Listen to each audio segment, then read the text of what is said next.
Halo keluarga Indonesia, apa kabar Anda hari ini? Senang sekali saya Ayu Sutomo bisa kembali hadir ke hadapan Anda dalam program keluarga yang edukatif juga inspiratif, Ruang Keluarga. Keluarga Indonesia, apakah Anda termasuk orang tua yang mengajarkan pendidikan seksual secara dini kepada buah hati tercinta Anda?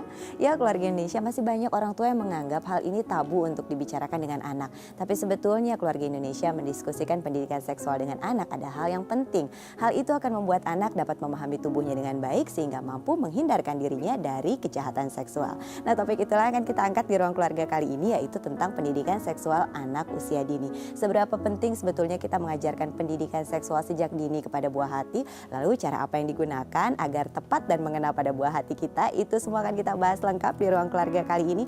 Untuk Anda yang punya pertanyaan, Anda kami tunggu di nomor 021 2903 2644 atau boleh juga Anda sampaikan via Twitter di @t_tv hashtagnya Ruang Keluarga. Nah, keluarga Indonesia, sebelum kita berbincang dengan narasumber mengenai topik ini, kami telah menyiapkan satu tayangan yang berisi rangkaian pendapat dari keluarga Indonesia di rumah tentang topik pendidikan seksual anak usia dini. Seperti apa tayangannya? Simak yang berikut ini.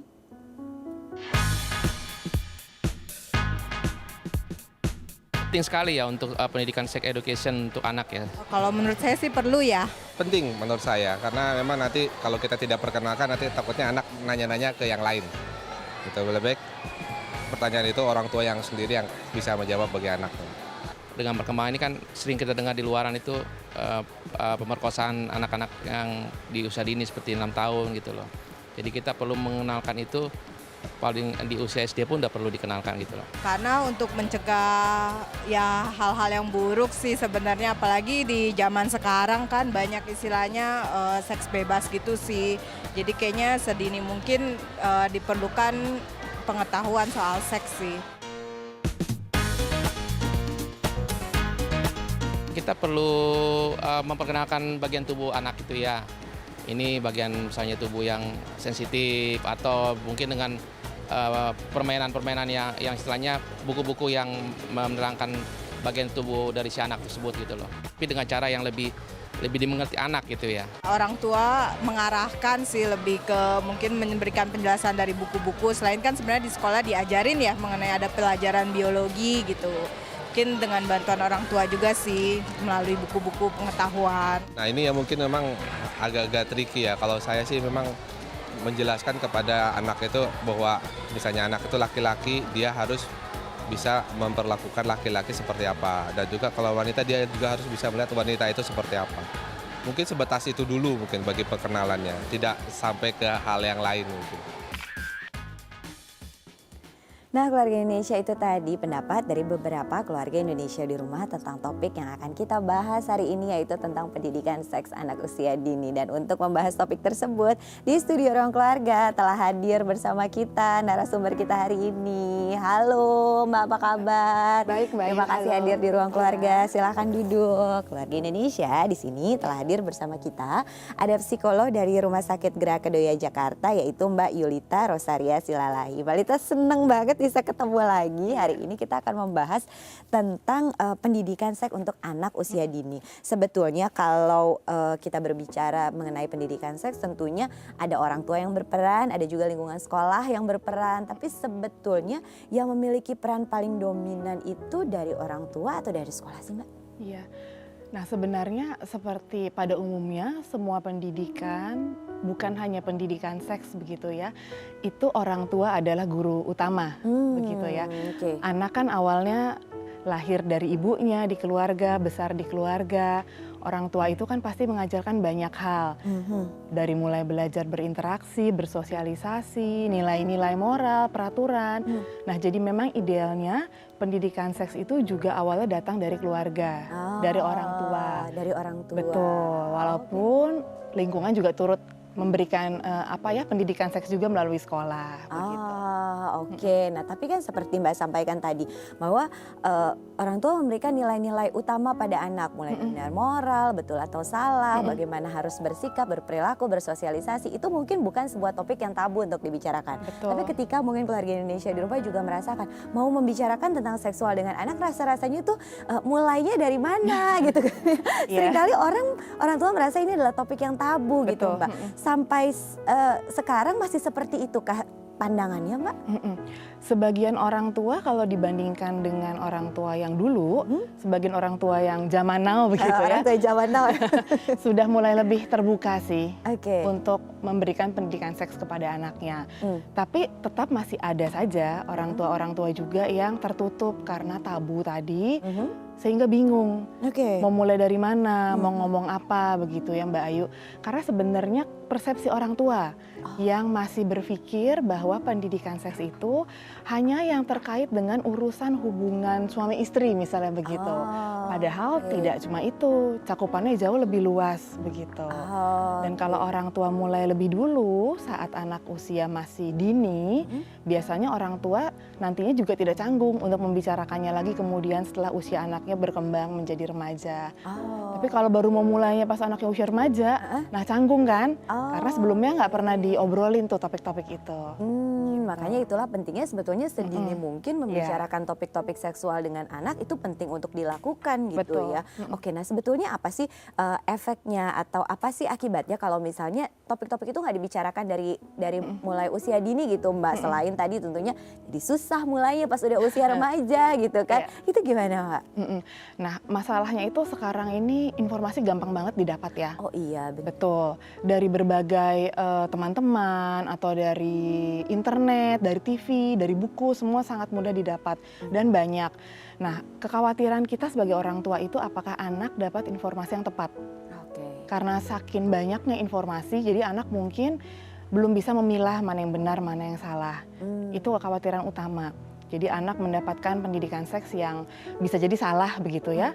Dan kemudian juga kekhawatirannya adalah ya perilaku-perilaku, tindakan, kekerasan yang berhubungan dengan seksual yang akhir-akhir ini juga marak terjadi. Begitu. Makanya anak-anak itu perlu kita berikan pendidikan seksual dari dini supaya mereka akhirnya tahu begitu ya. Oke, nah kalau kita orang tua sudah tahu pentingnya membicarakan sedini mungkin, tapi kadang-kadang tuh masuknya atau mencari salahnya ke anak itu susah gitu, apalagi untuk anak-anak usia dini. Sebetulnya kalau di anak usia dini sendiri cakupan kita membicarakan permasalahan atau pendidikan seksualnya sampai seranah apa sih, Mbak? Nah itu, memang pendidikan seksual ini cakupannya luas seperti yang saya bilang tadi dan itu panjang. Jadi orang tua memberikannya bertahap. Harapannya nggak tiba-tiba semua materi dikasih ketika anaknya kecil, itu enggak. Jadi bertahap pada usia-usia dini hanya dimulai dengan topik mengenai anak ini tahu identitas seksualnya enggak. Dia tahu nggak dia itu perempuan atau laki-laki. Begitu. Kemudian dia mengenal anggota-anggota tubuhnya. Kan kalau anak-anak usia dini misalnya di TK kan diajarin tuh ini mata, bahkan ada lagunya begitu ya. Nah, bagian-bagian tubuh yang lain yang mungkin tertutupi begitu juga harus diberi tahu namanya apa, ini apa, dan dengan nama yang tepat. Gitu, jangan menggunakan istilah nama yang tidak tepat. Itu apa ya? Jangan, karena bisa jadi beda orang, beda istilah, jadi nanti kan nggak nyambung ya kalau kita komunikasi begitu ya.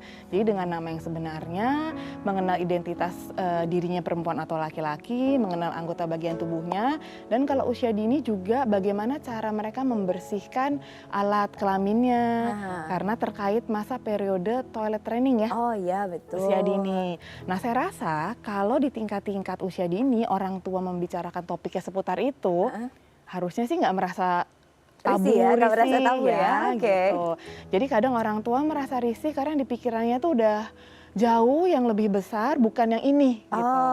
Oke, jadi benar ya Mbak ya, jadi keluarga Indonesia persepsinya itu, persepsi orang tua dulu yang harus digeser ketika mau mengajarkan pendidikan seksual untuk anak-anak usia dini, artinya cakupannya segitu aja dulu gitu ya. Oke, nah kalau di tahapan usia yang lain bagaimana nanti keluarga Indonesia? Sabar dulu, kita bahas selepas ini. Keluarga Indonesia di rumah yang punya pertanyaan seputar topik ini boleh line telepon di 021 290 32644 sudah kami buka.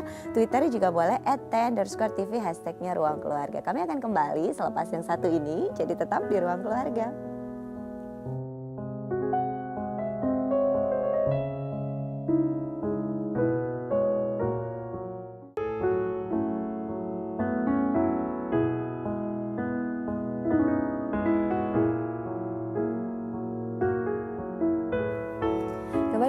di di Ruang Keluarga dan Keluarga Indonesia. Mari kita lanjutkan perbincangan masih membahas topik tentang pendidikan seksual anak usia dini. Keluarga Indonesia di rumah punya pertanyaan, line teleponnya sudah kami buka di 02129032644 atau via Twitter @t_tv hashtagnya Ruang Keluarga. Kita lanjutkan perbincangan masih dengan psikolog dari Rumah Sakit Gerak Kedoya Jakarta, Mbak Yulita Rosaria Silalahi. Mbak, sambung perbincangan yang tadi. Itu ketika masih usia dini itu berarti umur 2-3 tahun gitu ya? Itu sekitar ya pasti balita lah. Oh, balita ya, di usia balita itu Ya. tadi skupnya yang diajarin, kenalin tubuhnya, kemudian nama-namanya, Ya. begitu ya. Nah kalau udah masuk ke yang agak lebih besar lagi, mulai usia TK gitu-gitu, yang diajarkan udah lebih luas lagi dong tentunya. Terus skupnya ke yang mana kalau di sana? Nah kalau di atas balita berarti di atas 5 tahun begitu ya, itu sudah mengenalkan perempuan dan laki-laki. Kalau sebelum 5 tahun kan ya kalau dia laki-laki ya anggota tubuh ya laki-laki karena dia laki-laki begitu ya. Nah lalu dia sudah mulai diperkenalkan usia 5 tahun ke atas itu. Bedanya laki-laki sama perempuan itu anggota tubuhnya apa sih? Terus fungsinya untuk apa? Kemudian juga selain itu sudah mulai diajarkan juga mengenai peran. Nah kembali lagi nih, jadi pendidikan seks itu nggak cuma semata-mata hanya kita Hal belajar fisik anggota aja tubuh gitu ya? fisik, iya. Tapi juga peran, misalnya kalau perempuan nanti besar menjadi ibu, peran ibu apa? Gitu. Karena kalau kita perhatikan juga pelajaran di sekolah ada mata pelajaran, saya lupa namanya, juga mengajarkan kalau ibu misalnya di rumah perannya sama bapak itu beda, bapak itu apa. Jadi pendidikan seks itu sebenarnya cukup luas sampai situ. Begitu, mengajarkan peran dan mulai juga diajarkan berani mengatakan tidak kalau ada orang-orang yang menyentuh bagian-bagian tubuh yang yang private ya. Nah itu sudah mulai diajarkan di usia-usia sekitar 5 tahun ke atas. Jadi dia perlu dikasih tahu bahwa bagian tubuh dia itu penting dan memang harus dijaga sehingga tidak boleh ada yang menyentuh atau melihat. Demikian halnya dia juga tidak boleh berarti kan melihat bagian tubuh temannya misalnya. Itu juga sudah mulai diajarkan. Oke, nah kalau kemudian untuk anak laki-laki atau perempuan itu metode pengajarannya beda nggak sih? Mungkin kalau di Indonesia di rumah kan ada yang membagi peran nih dengan pasangan. Kalau ibu mengajarkan ke anak yang perempuan, kalau bapak mengajarkan ke anak yang laki-laki. Seperti itukah idealnya atau sebetulnya silang gender juga bisa dilakukan? Sebenarnya sih silang gender oke-oke saja. Tapi lebih enak kalau pas sama ya. Bapak itu mengajar anak laki-laki, perempuan itu anak perempuan. Karena apa? Biasa tuh yang gampang banget kalau ke mall Mbak Ayu. Mau pipis gitu kan. Misalnya saya perempuan, ibu-ibu bawa anak saya laki-laki. Mau saya masukin ke WC laki-laki juga saya nggak bisa masuk, mau masukin ke WC perempuan juga rasanya udah di atas 5 tahun kan udah mulai besar kelihatannya. Jadi memang ada momen tertentu memang lebih nyaman kalau bapak yang mengajar anak laki-laki dan ibu yang mengajar anak perempuan. Oke. Jadi memang lebih nyaman untuk dilakukan seperti itu gitu ya. Nah batasannya selain mengajarkan mana yang boleh disentuh, kemudian mengajarkan nama-namanya, kita mulai mengajarkan konsep rasa malu atau apa itu di umur berapa tepatnya Mas? Nah itu sebenarnya boleh sejak usia balita. Rasa malu begitu. Nah ini harus sejalan dengan aktivitas keseharian. Begitu, karena rasa malu itu didapat kalau memang kesehariannya kita praktekin begitu ya Mbak. Kadang orang tua kan anaknya mau pipis begitu ya. Ayo kita buka aja deh celananya dari ruang tamu terus jalan ke kamar mandi kusuk-kusuk celananya udah dibuka begitu. Nah itu yang orang tua juga harus ingat begitu. Hal-hal seperti itu kecil banget sebenarnya. Cuman dari keseharian itu anak belajar malu begitu ya. Atau kalau misalnya setelah mandi pakai baju itu di mana ya? Nggak yang sembarangan pakai baju bisa di ruangan terbuka begitu saja. Nah itu kan sudah mulai mengajarkan konsep malu juga. Oke. Jadi memang dari usia dini kalau konsep tentang rasa malu, kepemilikan atau nilai-nilai pribadi di dalam tubuhnya dia itu memang sudah harus bahkan di usia balita begitu ya. Oke, nah itu masuk usia TK atau maksudnya agak lebih besar lagi. Begitu masuk ke usia SD kecil kelas 1 sampai kelas 3 yang sudah bisa diajarkan sampai sejauh tahapan itu apa Mbak? Kalau untuk kelas 1 sampai kelas 3 tuh yang tadi itu Mbak, yang dia mengenal anggota tubuh laki-laki dan perempuan, mengenal fungsinya dan tadi peran masing-masing perempuan dan laki-laki. Nah kalau untuk tahap selanjutnya mungkin ya usia kelas 3 SD ke atas, nah itu mulai memperkenalkan pubertas. Perubahan apa sih yang terjadi, begitu, perubahan fisik apa sih yang terjadi, kemudian juga topik-topik mengenai ketertarikan lawan jenis sudah mulai masuk juga di situ, SD tengah ke akhir begitu ya. Karena kita memperkenalkan pubertas, perubahan fisik yang terjadi itu tidak pas sudah terjadi, baru kita ngomong. Harusnya sebelum terjadi kita udah mulai kasih tahu bahwa nanti akan terjadi perubahan ini itu seperti itu. Nah Mbak, menarik seperti yang tadi Mbak sempat sampaikan di segmen sebelumnya. Yang menjadi tantangan bagi orang tua saat ini ketika mau mengajarkan pendidikan seksual secara dini pada anak adalah derasnya arus informasi yang kadang-kadang nggak bisa dibendung oleh orang tua itu sendiri. Yang kadang-kadang membuat orang tua anak itu lebih advance atau lebih maju gitu dari apa yang dibayangkan oleh orang tua pengetahuannya. Sehingga akhirnya mungkin keluarga Indonesia di rumah juga mengalami ada pertanyaan-pertanyaan yang mungkin dari anak sangat mengejutkan gitu. Orang tua, kok bisa nanya seperti itu gitu. Sebetulnya ada trik-trik tertentu nggak sih pada saat misalnya anak menanyakan sesuatu yang mungkin orang tua masih bingung untuk menjawabnya atau harus dijawab apa nih, itu idealnya kita harus berespon seperti apa terhadap anak? Yang pasti sih respon pertama orang tua harus tenang dulu. Karena kadang kepanikan itu terbaca juga begitu ya. Dan juga jangan memarahi anak kalau anak nanya malah dimarahin, kadang nggak usah tanya-tanya begitu ya. Nah kalau misalnya ditanya sama anak, respon pertama orang tua bisa bertanya kembali dulu, apa sih yang sudah kamu ketahui tentang itu? Gitu. Karena kita ingin tahu juga dia sudah tahu sampai sejauh mana. Itu satu. Kedua, yang dia sudah tahu ini salah atau benar. Ya, jadi ada kesempatan orang tua untuk gali informasi tentang anaknya sudah tahu sampai mana. Kemudian jelaskanlah mengenai bahasa anak. Jadi kosakatanya nggak perlu terlalu ribet dan penjelasannya itu cukup sederhana, pendek tapi cukup jelas. Karena kadang anak-anak itu bertanya juga sebenarnya hanya membutuhkan jawaban yang singkat. Kalau kita sudah kasih anak kayaknya sudah sudah puas, ya sudah cukup. Nggak perlu panjang lebar mendalam begitu ya. Itu di keep buat nanti.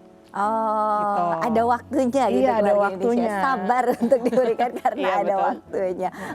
Keluarga Indonesia, sudah ada yang punya pertanyaan seputar topik ini? Line telepon 021 2903 2644. Sudah kami buka. Twitter @t_tv. Hashtagnya Ruang Keluarga juga boleh loh, keluarga Indonesia disampaikan ke sana. Kami akan melanjutkan perbincangannya selepas yang satu ini, jadi tetap di Ruang Keluarga.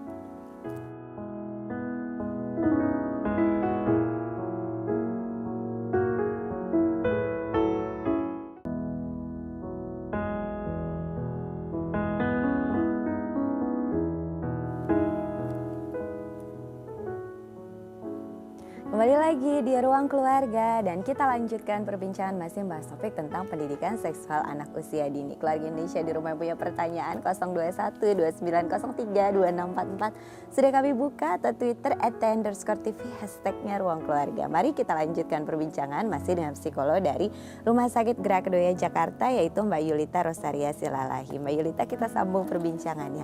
Saat ini kalau kita berbicara mengenai remaja, kaitannya dengan perilaku seksual, seringkali mungkin itu tadi ya, perkembangan informasi yang nggak bisa terbendung dan banyak hal yang lain mengakibatkan banyak kita temukan kasus-kasus ada perilaku penyimpangan terkait dengan seksual, tentunya bahkan dilakukan oleh remaja yang masih usianya itu bukan remaja akhir gitu, bahkan remaja-remaja awal gitu Mbak. Apakah ini merupakan salah satu akibat dari tidak tepatnya pendidikan seksual di masa dini pada saat mereka dulu masih kanak-kanak, atau bagaimana Mbak menurut pandangan Mbak? Iya, kalau menurut saya ya Mbak, itu memang karena pendidikan seksnya kurang komprehensif diberikan, atau mungkin emang nggak pernah diberikan begitu ya, sehingga dapat informasinya dari mana-mana, dari sumber-sumber yang nggak tahu juga benar atau salah begitu ya. Itu satu sih. Jadi dia nggak tahu apakah itu benar, apakah itu salah, ini boleh dilakukan atau tidak, begitu, apakah aman atau tidak. Jadi sebenarnya karena pendidikan seks yang diberikan itu kurang tepat, dan pada saat kurang tepat nggak ada kontrol, semua informasi masuk. Dan namanya remaja kan biasanya mau coba-coba, itu memang ciri khas perkembangan remaja ya, mencari jati dirinya, jadi coba kiri, coba kanan, ya terjadilah seperti itu. Gitu. Nah tapi apa ini bisa ada kaitannya nggak sih dengan misalnya lingkungan yang memberikan stimulan-stimulan yang kurang tepat atau kurang sesuai pada si remaja itu? Gimana peran lingkungan di sekitar remaja itu gimana Mbak? Bisa jadi. Tapi kalau remaja ini sudah dikasih pendidikan seks yang tepat, seharusnya dia bisa tahu apakah informasi yang salah itu akan dia ikuti atau tidak. begitu. Dia responnya harus bagaimana sih kepada informasi yang salah. Oh. Begitu. Jadi salah satu hal yang juga harus diperhatikan orang tua adalah harus tahu dengan siapa anaknya bergaul. Itu cukup penting juga. Lalu kurang lebih anak sekarang nggak bisa dihindari ya pakai gadget begitu ya. Ya orang tua bisa berperan. Saat ini kan ada apa ya kayak parental lock. Oh, oke. Nah hal-hal seperti itu begitu ya. Atau orang tua mendampingi, tapi nggak selamanya juga orang tua bisa mendampingi ya. Jadi memang penting banget pendidikan seks dari usia dini supaya anak punya tabungan informasi yang tepat. Jadi ketika dia terima info dari berbagai macam sumber, dia tahu ini salah, ini benar. Ini saya tidak ikuti, ini saya ikuti misalnya begitu. Oke. Di situ kembali lagi perannya orang tua Betul. gitu ya. Oke. Oleh sebab itu Mbak Ayu, hubungan orang tua dan anak itu perlu terjalin dengan baik gitu. Karena agak nggak mungkin kalau hubungan orang tua dan anak sebelumnya kurang baik atau kurang hangat, tiba-tiba kita mau bicara masalah pendidikan seks. Canggung kan? Oke. Gitu. Jadi memang harus sudah terjalin hubungan yang baik juga. Kalau dari kecilnya sudah terbiasa pendidikan seks, ngobrol-ngobrol, anak jadi nggak malu, nggak sungkan untuk datang ke orang tua nanya. Gitu.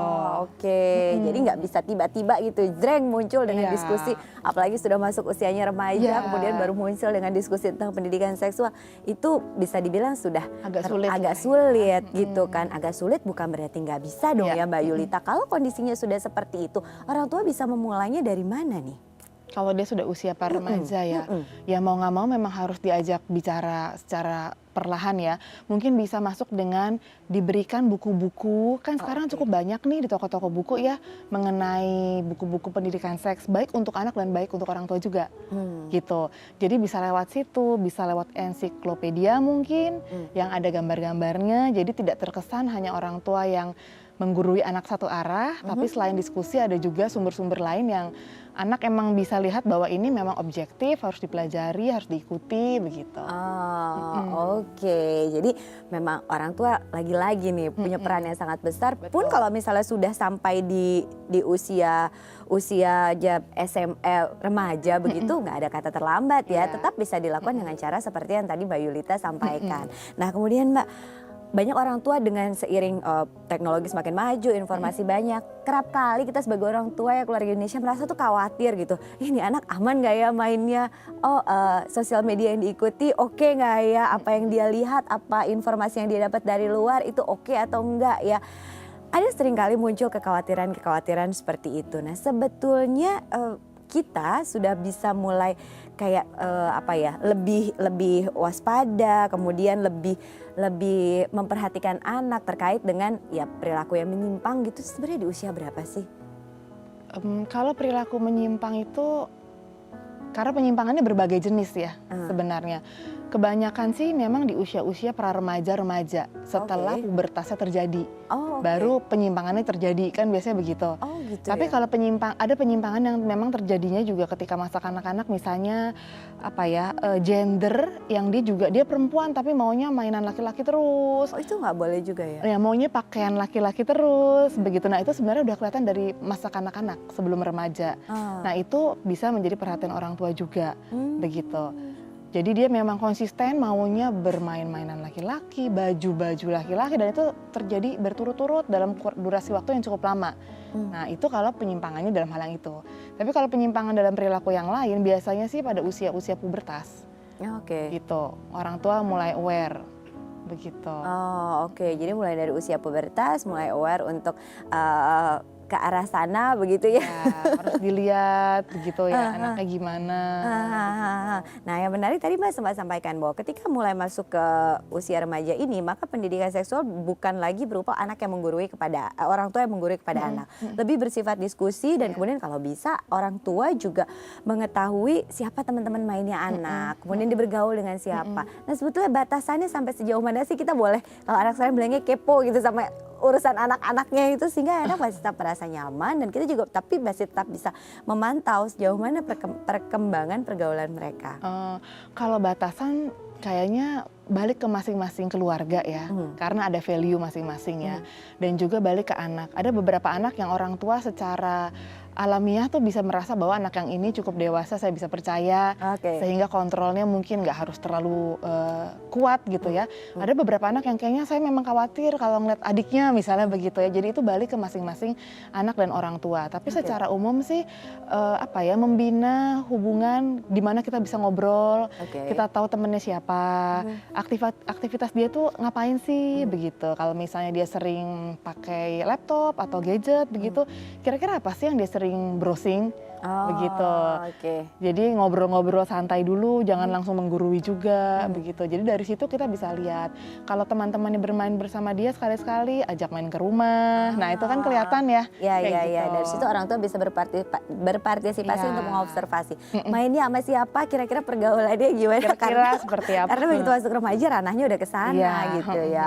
Oke, keluarga Indonesia sudah ada yang punya pertanyaan? Boleh keluarga Indonesia 021 2903 2644 sudah kami buka. Twitter juga boleh @tay_tv hashtagnya Ruang Keluarga. Kita lanjutkan perbincangannya selepas yang satu ini tetap di Ruang Keluarga.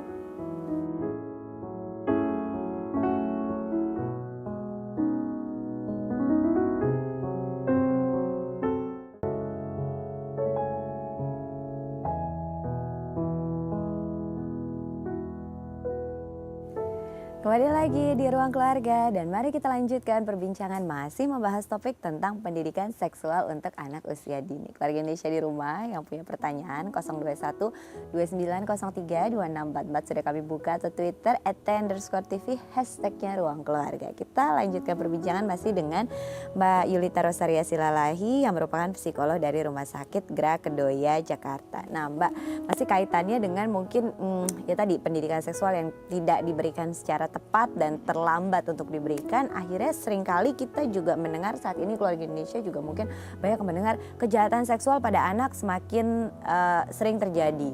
Usia yang menjadi korban semakin dini atau maksudnya semakin kecil. Kadang pelakunya pun bukan orang dewasa tetapi sesama anak atau bahkan masih ada di rentang usia remaja. Nah itu gimana Mbak? Iya ya, sekarang itu memang semakin marak ya Iya. peristiwa-peristiwa seperti itu ya. Dan ini memang harus dipersiapkan sih anak-anak itu untuk bisa terhindar atau kita mengurangi kemungkinan terjadinya tindakan kejahatan seksual pada anak kita gitu ya. Jadi anak itu selain tadi diajarkan pendidikan seks tadi begitu ya, sehingga dia tahu bagian tubuhnya itu harus dia jaga, tidak boleh disentuh atau dilihat orang, anak juga harus kita tumbuhkan rasa percaya diri. Begitu. Kalau misalnya dia tahu tapi dia nggak pede, diapain orang juga nerimo gitu, Iya, kita iya betul. aja, nah itu bahaya juga Bahaya sih ya. juga, iya. Kemudian anak harus diajarkan untuk tahu bagaimana mengatakan tidak, berani mengatakan tidak.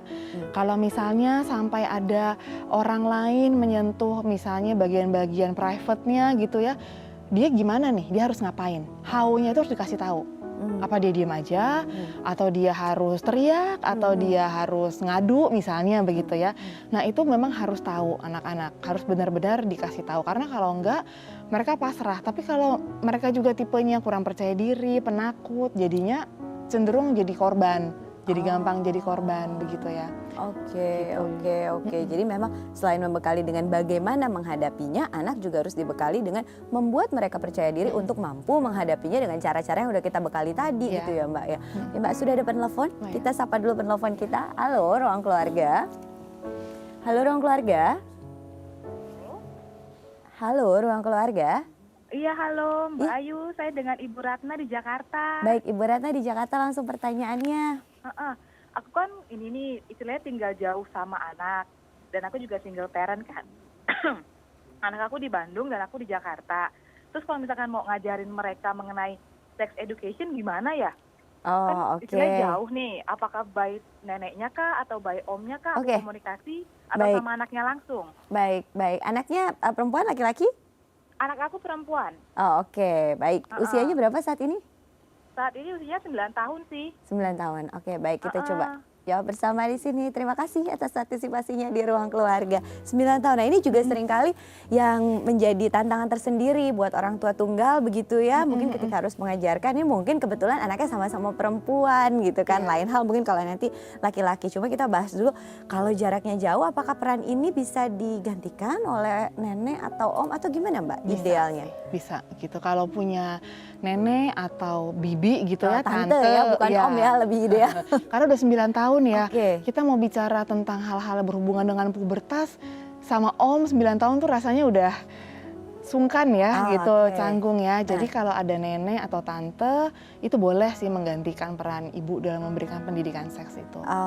Oke. Jadi bisa untuk digantikan perannya. Nah, kalau untuk bisa. 9 tahun sendiri itu apa yang bisa untuk mulai disampaikan? Oke, biasanya kan mengenai perubahan bagian tubuhnya. Oke. Jadi Ini perempuan ya? Iya, perempuan. Nanti misalnya ada bagian tubuh yang membesar ukurannya. Nah, lalu nanti dia akan menghadapi suatu siklus menstruasi begitu ya. Nah, itu kan makanya anaknya perempuan yang nyampein ya. Begitu nanti dia sudah dapat siklus itu, dia harus gimana? Jangan kaget. Begitu ya, kalau nggak dikasih tahu tiba-tiba dia mendapatkan siklus tersebut, dia kaget, dia bingung harus ngapain. Nah, kita harus kasih tahu nanti harus bagaimana cara membersihkannya dan sebagainya. Itu terjadinya setiap misalnya sebulan sekali. Mungkin juga informasi yang menyertai Mbak, misalnya hal lain, kalau ada siklus itu kadang kamu juga akan merasa tidak nyaman atau ada merasa sedikit sakit perut. Nah, itu bahkan kan secara emosi perlu untuk dibahas juga ya, ada fluktuasi emosi itu perlu dibahas juga. Jadi pendidikan seks itu memang seluas itu. Gitu.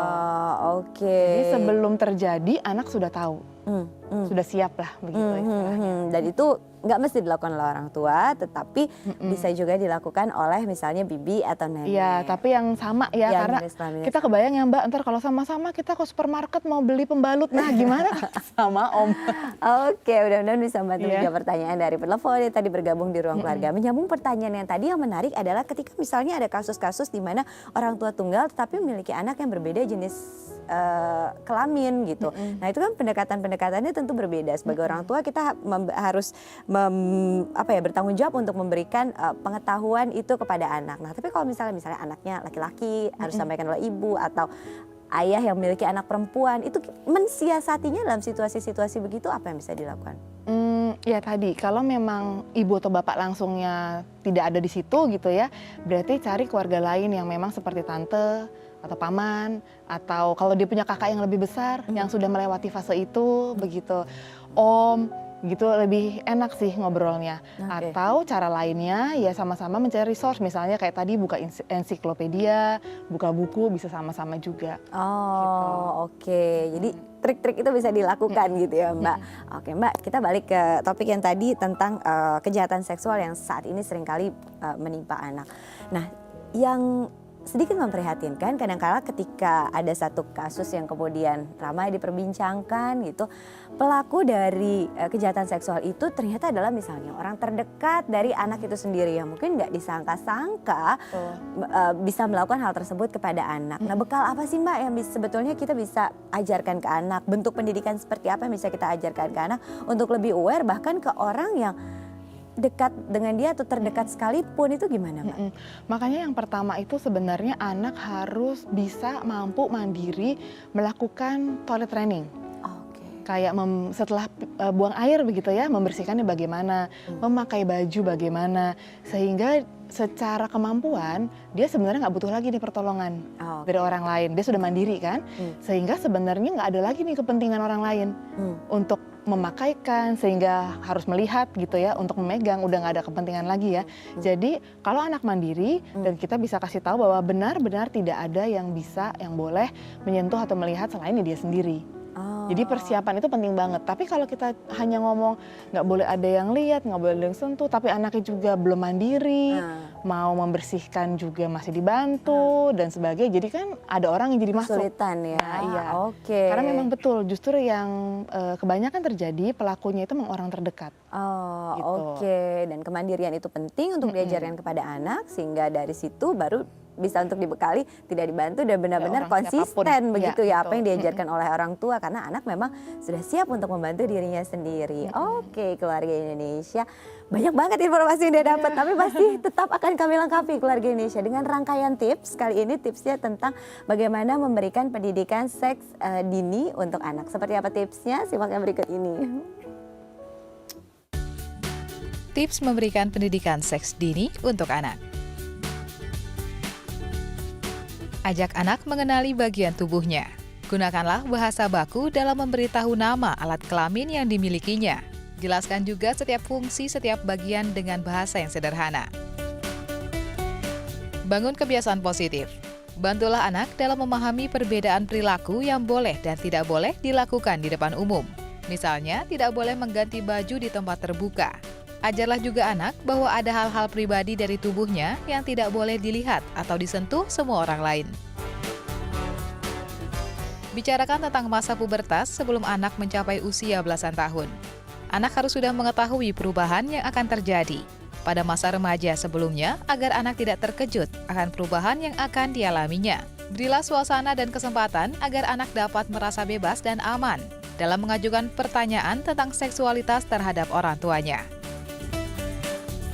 Ajari anak untuk mengetahui perbedaan anatomi tubuh pria dan wanita. Jelaskan proses tubuh seperti hamil dan melahirkan dengan kalimat yang sederhana. Dengan ini bisa dijelaskan bagaimana bayi dapat berada dalam kandungan ibu. Tentunya dengan melihat bagaimana perkembangan kognitif dari anak. Sebagai orang tua jangan membohongi anak, seperti dengan mengatakan bahwa adik datang dari langit atau dibawa burung.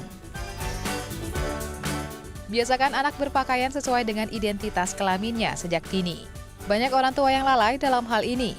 Mereka membuat anak perempuan menjadi tomboy dan anak laki-laki menjadi feminim. Biasakan anak mengenakan pakaian yang sesuai dengan jenis kelaminnya dalam kehidupan sehari-hari, agar anak tidak mengalami kebingungan identitas seksual.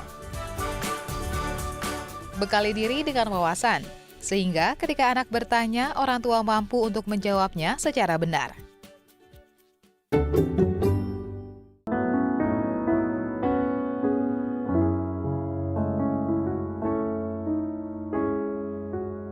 Kembali lagi di Ruang Keluarga, kita lanjutkan perbincangan membahas topik tentang pendidikan seksual anak usia dini. Keluarga Indonesia di rumah yang punya pertanyaan 021-2903-2644 masih kami buka. Twitter juga masih boleh @t_tv hashtagnya Ruang Keluarga. Kita akan melanjutkan perbincangan masih dengan psikolog dari Rumah Sakit Gerak Kedoya Jakarta. Ada Mbak Yulita Rosaria Silalahi. Nah, melanjutkan perbincangan yang tadi, Mbak. Begitu masuk usia remaja, terkait dengan pendidikan seksual yang sering kali tidak bisa dihindarkan, kalau sekarang bukan remaja juga kali ya keluarga Indonesia, masuk usia kelas 3 SD udah mulai ada rasa-rasa mungkin SD besar tuh tertarik dengan lawan jenis gitu kan, udah mulai senyum-senyum sendiri gitu. Betul. Mbak, sebagai orang tua kita menyikapinya gimana sih? Atau edukasi yang kalau terkait itu seperti apa yang bisa kita berikan pada anak? Mulai umur berapa? Sebenarnya kalau anak sudah masuk pubertas, suka atau tertarik pada lawan jenis itu hal yang alami ya. Oke. Gitu. Malah kita bersyukur sebagai orang tua harusnya kalau misalnya anak kita suka terhadap lawan jenis begitu ya. Karena itu hal yang alami, jadi kita harus menerima dengan lebih baik. Dalam arti jangan langsung dimarahin kalau anaknya ngaku gitu cerita dia suka sama lawan jenisnya gitu ya. Jadi orang tua lebih kepada jalin hubungan dengan anak yang baik sehingga komunikasi itu bisa terjalin. Jadi anak nggak sungkan cerita kalau dia suka sama siapa begitu. Kemudian yang perlu orang tua ajarkan itu bagaimana sih cara berinteraksi dengan orang yang disuka. Gitu. Kadang kan anak-anak saking sukanya jadinya berlebihan, istilahnya lebay, sehingga temannya yang lawan jenis tadi dia suka tuh merasa risih begitu nih, kamu ngapain sih deket-deket? Nah itu kan, karena kan masih baru masuk remaja ya. Nah disitulah peran orang tua mengajarkan bagaimana sih kamu berinteraksi dengan orang yang kamu suka. Lalu batasannya seperti apa? Gitu, batasannya itu yang boleh apa, yang tidak apa. Nah itu harus diajari juga oleh anak-anak yang masuk masa pubertas. Karena ini kan pengalaman pertama ya buat mereka. Yang namanya perasaan, suka itu emosi itu nggak bisa ditahan. Tapi gimana cara anak berperilakunya, nah itu yang bisa kita ajarkan. Gimana ngajarinnya entar keluarga Indonesia, karena sudah ada penelpon yang sedang bergabung dengan kita. Kita sapa dulu penelpon kita. Halo Ruang Keluarga. Halo Ruang Keluarga. Halo Ruang Keluarga. Halo, Iya, dengan siapa di mana Ibu? dengan Sinta di Jakarta. Oke, Sinta di Jakarta, langsung pertanyaannya. Ya, Mbak gini, aku kan sekarang lagi hamil dan aku tuh di rumah ada beberapa keponakanku yang juga masih usia 5 tahunan. Nah, mereka tuh sering banget melontarkan pertanyaan kayak gini, Tante itu kenapa kok hamil? Hamil dari mana? Terus adek bayi dari mana? Aku dari mana? Nah, sampai saat ini saya tuh belum mendapatkan jawaban yang tepat gitu untuk memberikannya kepada mereka yang pastinya Oke. dengan usia mereka yang juga masih terbilang kecil. Itu bagaimana sih tipsnya atau Oke. jawaban yang tepatnya seperti apa? Oke, baik kami coba jawab bersama di sini. Terima kasih atas partisipasinya di Ruang Keluarga. Ini mungkin bukan pertanyaannya ponakannya Mbak Sinta aja, tapi banyak dari keluarga Indonesia di rumah yang mungkin anaknya atau ponakannya punya pertanyaan yang sama. Aku lahir dari mana sih? Kenapa ibu bisa hamil? Nah, itu sebenarnya paling bijaksana menjawabnya seperti Iya. apa? 5 tahun. 5 tahun ya, begitu. Memang kita ketika bicara sama anak harus disesuaikan dengan tahapan perkembangan kognitifnya Iya. dan juga perkembangan bahasanya. Gitu. Kalau bahasa kita terlalu rumit, anak-anak juga ngomong apa sih mah gitu kan ya. Jadi memang sebenarnya kita bisa jawab kalau untuk 5 tahun secara umum kita bisa bilang karena mama dan papa itu saling menyayangi, lalu Tuhan memberikan kepada mama dan papa anak, dedek bayi yang ditaruh di perut mama. Oke. Gitu. Segitu cukup. Segitu lihat anaknya, lihat anaknya. Kalau anaknya udah diem aja gitu ya, berarti cukup sampai di situ. Karena memang kan sebenarnya itu Tuhan yang berikan. Oke. Gitu ya. Lalu nanti kalau dia bertanya lebih lanjut lagi, baru kita menjelaskan lagi. Karena kadang anak-anak umur segitu hanya pengen taunya sampai segitu sebenarnya. Oke. Tapi kalau mau menjelaskan yang benar-benar detil, nanti sebenarnya itu adalah terjadi karena pembuahan, berkumpulnya sel sperma, sel telur. Coba deh jelasin ke anak umur 5 tahun, kalau nggak dia bengong, apa sih gitu kan. Jadi Oke. sebenarnya nggak sampai sejauh itu. Balik ke perbincangan kita tadi tentang pendidikan seksual untuk anak pra remaja yang sudah mulai suka-sukaan Oh, ya. gitu. Tadi kan Mbak sempat sampaikan bahwa normal harusnya kita berbahagia bahwa oh ternyata anak tumbuh dengan tahapan perkembangan yang memang sesuai karena itu memang adalah salah satu tugas perkembangan Iya. atau tahapan perkembangannya. Tapi kan rasa-rasanya mungkin nggak semua orang tua ya bisa dengan legowo dan mudah untuk Iya, iya. mencapai tahapan oke bagus normal gitu. Sebenarnya kita menyikapinya sebagai orang tua harus gimana sih Mbak? Ya itu tadi, pertama orang tuh harus tahu bahwa itu adalah proses alamiah, sehingga kita tenang-tenang aja, karena kadang sekarang proses pubertas itu agak cenderung lebih cepat Oh ya. terjadi. Iya, iya. Sehingga anak SD kelas 3, kelas 4 sudah mulai suka-suka begitu ya. Tapi kita tanya dulu kembali lagi, suka yang seperti apa sih? Oh Gitu. ya. Belum tentu suka yang di pikiran kita kayak suka waktu kita zaman SMA dulu. Oke. Belum tentu, mungkin sukanya dia hanya suka sebatas mengagumi begitu ya, karena mungkin dia baik misalnya, belum tentu suka yang berlebihan begitu ya. Nah kalau memang dia hanya itu kan kita nggak perlu sampai terlalu berlebihan juga menanggapinya, tapi Oke. beda konteks suka. Mungkin anak SMA ngomong suka, sama kelas 3 SD ngomong suka tuh beda. Oh, Gitu. Dan penting bagi kita untuk mengkonfirmasi itu ya. Iya, Sukanya sampai semana. Suka yang mana nih maksudnya? Oke, ini penting nih keluarga Indonesia. Nah, terus Mbak, tadi Mbak juga sempat sampaikan bahwa kita harus membekali anak-anak dengan cara interaksi yang tepat Ya. dengan lawan jenis. Nah sebetulnya untuk anak-anak yang mulai di usia dini, interaksi lawan jenis ketika mereka mulai mengenal gitu rasa ya. tertarik, itu apa yang harus kita sampaikan? Misalnya yang paling gampang gitu ya Mbak, biasa nih kalau tertarik anak-anak usia-usia pubertas, anak zaman sekarang usia pubertas biasa udah megang handphone ya. Oh iya betul. Terus mungkin pagi siang malam bawaannya nelpon gitu ya, WhatsAppan. Nah, Line terus. betul. Nah disitulah orang tua mungkin bisa kasih tahu bahwa ya nggak harus tiap menit gitu ya, ada batasan waktunya. Kan juga bisa punya tetap waktu bermain dengan teman-teman yang lain. Kalau mau nelpon tuh misalnya kayak bagaimana sih bicaranya, apakah perlu tiap saat. Nah hal-hal simpel kayak begitu. Kalau misalnya terkait dengan aktivitas fisik atau apa itu yang kita menjelaskan ke anaknya gimana tuh? Iya, kalau tertarik mungkin ada juga batasan-batasan dalam arti tidak boleh melakukan kontak fisik seperti apa. Gitu, misalnya itu balik ke value orang tua dan anak ya, value keluarga. Misalnya tidak boleh nggak sih orang tua memperbolehkan nggak sih mencium yang tadi disuka misalnya. Oke. Nah itu boleh apa enggak, itu kasih tahu. Kayak begitu. Jadi misalnya kalau mencium itu boleh ke keluarga, kalau ke teman yang kamu suka, nah kembali lagi value-nya ada di mana. Karena beberapa keluarga mungkin oke nggak apa-apa, tapi mungkin dilakukannya di mana? Mungkin tidak di tempat umum. Misalnya oke. begitu. Kalau misalnya keluarga datang dari keluarga value-nya Western, itu hal biasa. Kalau kita ada ketimuran, itu kan nggak common ya, nggak biasa. Nah, yang kayak gitu-gitu. Value keluarga mulai masuk jadinya kalau begitu. Oke. Nah, untuk hal ini apakah harus orang tua yang sesama jenis kelamin yang bicarakan atau bagaimana sebetulnya idealnya? Ya sebenarnya bisa dua-duanya sih. Kalau dalam hal ketertarikan lawan jenis bisa dua-duanya sih. Memang lebih enak mana yang memang dekat sama anak. Gitu kan, ada anaknya memang dekat sama bapaknya aja, sama ibunya enggak, atau memang dekat sama ibu sama bapaknya takut. Nah, gitu. Mana yang memang lebih dekat dengan anak, itu yang lebih enak masuk biasanya untuk ngobrol kayak begini. Oke. Jadi memang nggak mesti dibatasi, kalau ini ngobrol sama bapak. Kalau udah hal-hal yang seperti ini kita bisa lebih milih mana yang memiliki hubungan emosi yang lebih dekat, itu yang lebih enak untuk masuk gitu ya Mbak ya. Nah, yang menarik ketika anak-anak usia seperti ini kan sering kali kita bertemu dengan anak yang begitu terbuka untuk menyampaikan apa yang dia rasa, apa yang dia pikir gitu kan. Tapi ada beberapa juga yang mungkin begitu tertutup, cuma seperti sulit untuk mengekspresikan diri, tetapi mungkin orang tuanya tahu begitu kan. Mungkin taunya juga dari orang lain atau apa. Nah, membina komunikasi dengan yang modelnya agak tertutup begini Mbak. Kita bisa sebagai orang tua mulainya dari mana? Kan gak enak kalau harus ngutak-ngutik handphonenya gitu. Itu boleh gak sih sebenarnya? Mama kepo ya. Mama kepo. Ya janganlah ya, kalau tanpa pengetahuan anak kita buka-buka handphonenya pun nanti anak akhirnya merasa kurang nyaman dan malah lebih tertutup.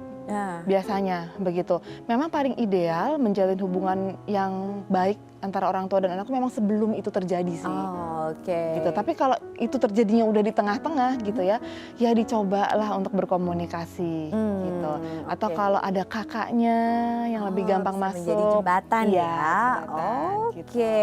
Terima kasih Mbak atas kehadirannya di Ruang Keluarga. Mudah-mudahan perbincangan kita bisa membawa banyak manfaat, juga bisa membawa banyak inspirasi untuk keluarga Indonesia di rumah. Terima kasih juga untuk keluarga Indonesia yang telah menyaksikan dan berpartisipasi di Ruang Keluarga kali ini.